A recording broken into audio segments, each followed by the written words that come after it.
The Voice is back, with new coaches Gavin Rossdale and Jennifer Hudson, a new home, ITV, a newly reinstated Tom Jones, a shiny new rival, Gary Barlow's Let It Shine, and a not all that new will.i.am. But, after 6 previous seasons, is the reality singing show really still worth watching? The honest, albeit anticlimactic answer, is that if you enjoyed the format before, you'll almost certainly still enjoy it now. Unlike the artificially tense X Factor, which still relies upon the humiliation of unskilled singers in its audition rounds, The Voice, like Ford Prefect's Earth, has always felt mostly harmless. True, the show hasn't yet provided us with a lasting star, but it's also never given us a honey G, which is a huge point in its favor, all considered.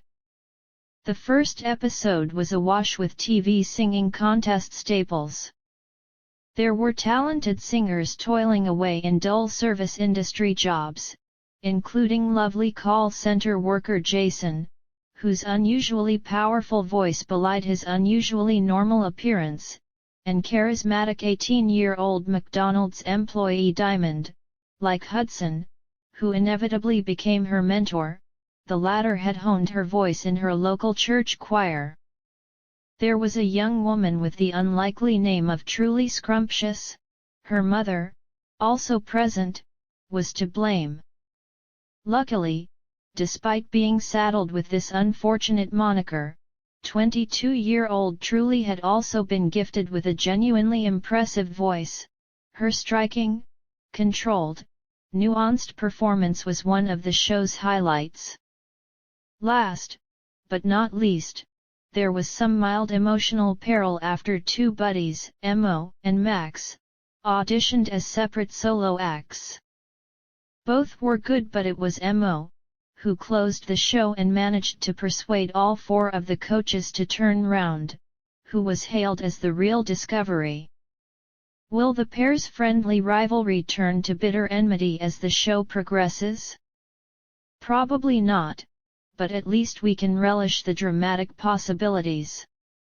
Coach-wise, Rossdale's earnest loquaciousness provided some gems, such as telling people they had an ancient voice. But it was Hudson, clad in a glitzy dress and looking every inch the superstar, who really stole the show, bringing warmth, a certain unpredictable energy and some effortlessly expert critique. Perhaps only downer was a new twist, likely to cause controversy among fans or at least some mild debate over Saturday night's dinner. In a departure from previous series, if no one decided to turn around, the unlucky auditionee was now forced to depart without ever seeing, or being seen by, the coaches. At a press launch ahead of the first episode, Jones opined that this move was in fact kinder for the rejected singers. He wasn't quite so keen when the show itself treated him in much the same way, unceremoniously ousting him from his job and turning its back on him in 2015. But watching contestants such as young teaching assistant Jenny and pink-haired Rachel Rose, the new rule ended up feeling cruel rather than kind. Neither of these 2 singers were untalented, although Jenny's failure to master the climax of her song after a promising start was disappointing, and left some of the coaches wincing. Would the opportunity for a word or 2 of encouragement or explanation really have been so bad?